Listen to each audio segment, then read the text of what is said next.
We spend so much of our lives terrified of what might happen next.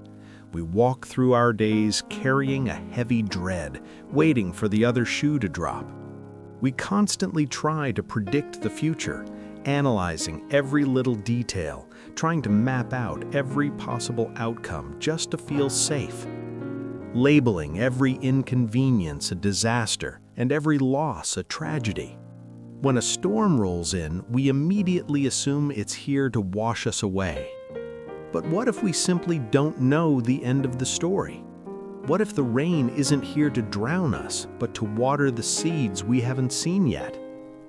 There is an ancient Zen tale of an old farmer who understood this perfectly. He lived a quiet, simple life, unbothered by the chaos of the world.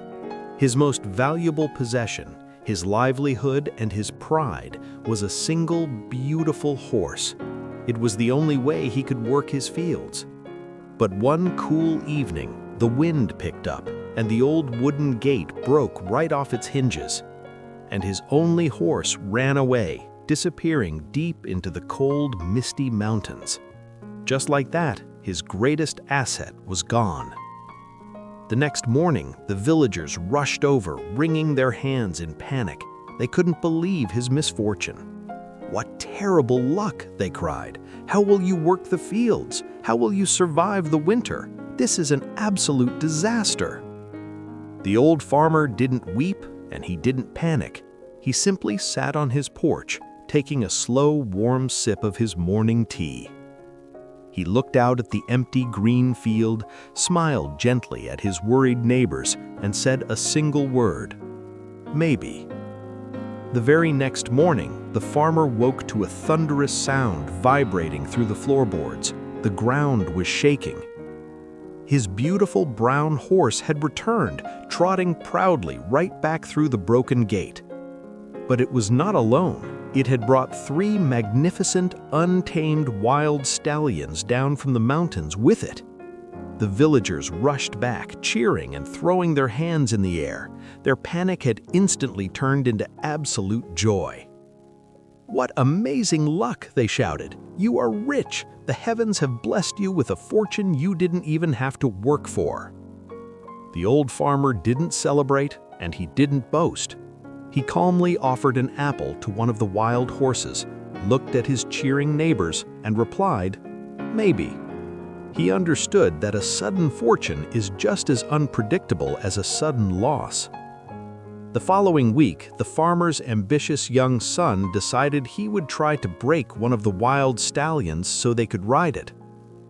But the horse was entirely untamed. The boy was thrown violently to the ground in a heavy cloud of dust and broke his leg.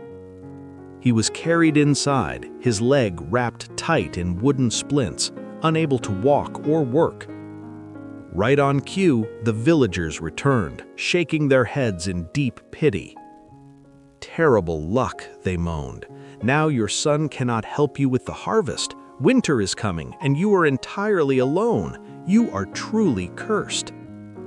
The old farmer carefully adjusted his bandages, looked out the rain-streaked window at the darkening sky, and whispered quietly, "Maybe." The following day, a harsh reality arrived. The emperor's heavily armored soldiers marched straight through the center of the peaceful village. A brutal, distant war had broken out. They were drafting every young, able-bodied man, pulling them away from their weeping families. But when the commander entered the farmer's home and saw his son resting with a broken leg, they passed him by. His life was spared. The truth is, we have no idea what is good luck or bad luck. Our anxious minds are just desperate to write the ending before the story is actually over. The next time you face a sudden change, a heavy loss, or a broken plan, don't panic. Just take a deep breath, trust the unknown, and say, "Maybe."